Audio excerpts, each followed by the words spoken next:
All right. Question number 3, oversensitivity.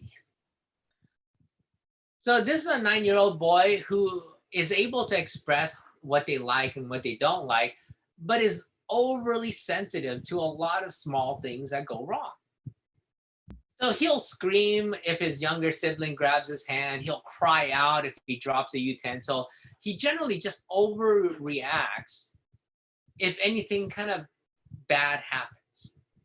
And so the thing is that they taught the child to identify different emotions in ABA, but that teaching of it hasn't helped regulate his oversensitivity. The question is, how do I get my child not to overreact to all of these situations? All right, so now, first off, let's talk about him learning emotions, okay?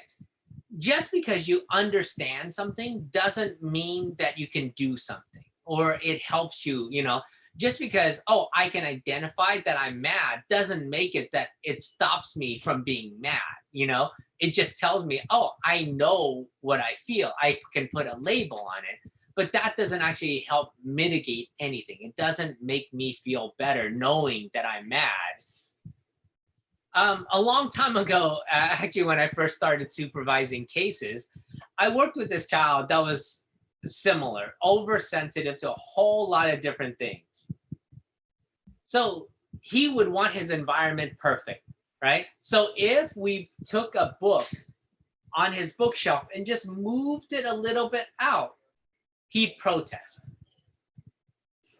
One of my staff actually got sick, and so I had to go to school with this child, and I wasn't at school. I had never been in school with him before. And in the middle of class, he would scream out, "Pick it up, pick it up, pick it up." I'm like, I don't know what he's talking about. But apparently one child from way across the room dropped his pencil to the floor, and he was really mad that that child didn't pick up that pencil.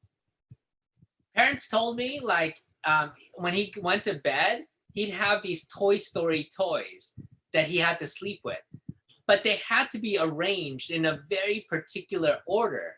And that when he woke up in the middle of the night and they weren't in that order, he'd scream at the top of his lungs, waking everybody up in the house.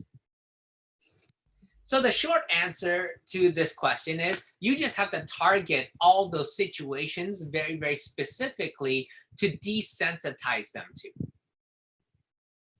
So for this child that would wake up screaming in the middle of the night because his toys were out of order, when we were working with this child, we would deliberately go into his bedroom and move his toys around.